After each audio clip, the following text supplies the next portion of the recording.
I'm Wendy Earls, realtor, lifestyle guide, and your host for American Dream TV. Food in Santa Fe has never been about trends. It's about creativity, intention, and heritage. One place that incorporates this is Escondido here in Santa Fe. Come join me. Hi there, welcome. I'm Miguel. Welcome to Escondido. I'm the general manager here. Hi, Miguel. Thanks so much for having us today. I'm really excited to learn more about Escondido. Oh yeah, our pleasure. Yeah, thanks for coming in. It's my pleasure to let you know about Escondido. We've been open since August 2024. It's been a great project from Chef Fernando Ruiz, who's part of a reentry program also, as being a restaurant owner too, teaching life skills in prisons. This restaurant came to be with that in mind to kind of help support that. We kind of serve fine, casual Mexican food, tacos, ceviches, and enchiladas, chile en nogadas. He beat Bobby Flay at one point a couple years ago, so we're kind of happy about that.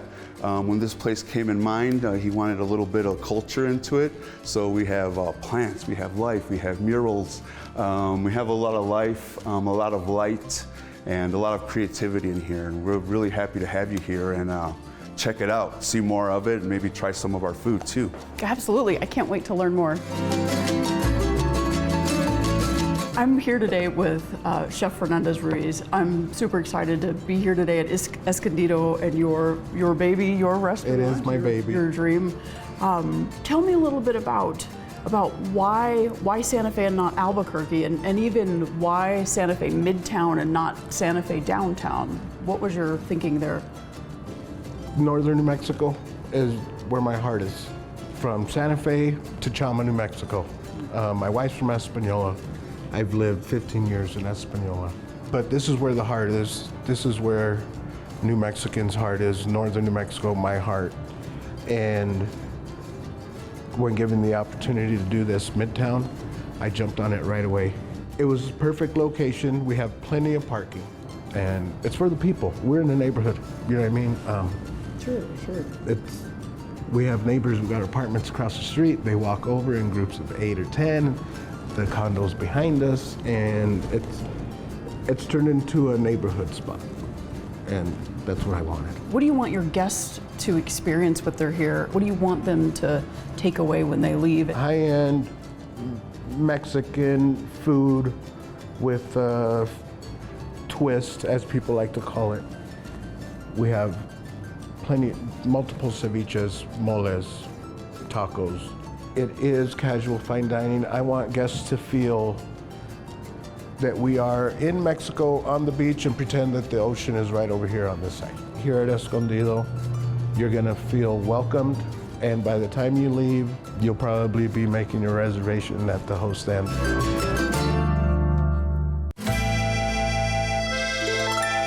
You're bringing Mexican food to New Mexico, which if you live outside of these areas, a lot of people kind of get those two confused, but they're not the same thing. So what's your standpoint on that? Have you kind of blended some of it? Have you tried to distinctly keep them separate? Well, when I first moved to New Mexico, and I remember looking at a table next to us, and a gentleman had ordered a bowl of red chili with tortillas. And I remember asking my wife, oh my God, is he gonna eat that? And she's like, yeah, that's like the red chili and beef with tortillas. I was like, well, isn't it too hot, you know? And everything green chili. But it took me a little less than a year to fall in love with the red or green thing. Now, when I leave town for a certain amount of time, whether it's 2 or 3 days or 4 days, I want red chili, I want green chili, not Mexican style food, I want New Mexican food. And there is a huge difference.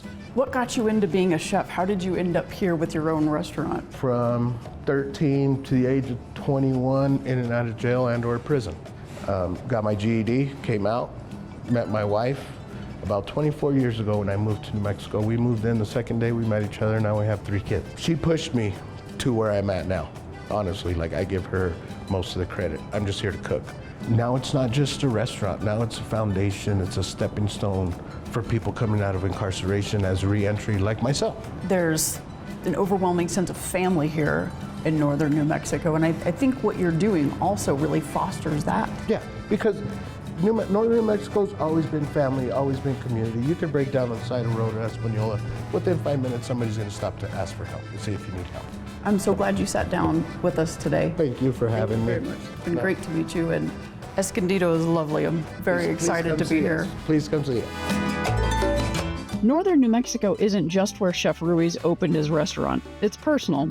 With deep ties to Santa Fe and Española, he chose Midtown Santa Fe intentionally, creating a neighborhood restaurant rooted in accessibility and community rather than downtown tourism. But for Chef Ruiz, the experience extends beyond the plate. Escondido is built as a gathering place for guests and for staff, blending seasoned professionals with young talent entering the industry, all within a culture that feels like family. While many outside the region blur the lines, Mexican and New Mexican cuisines are distinct. In Mexico, red and green chilies are often layered into dishes as ingredients. In New Mexico, those chilies take center stage, served boldly and proudly. Over time, Chef Ruiz has embraced both traditions, recognizing New Mexico's cuisine as uniquely its own. These are the experiences that turn a place into a lifestyle. I'm Wendy Earls with American Dream TV. Thank you for exploring Northern New Mexico with me, and I'll see you next time.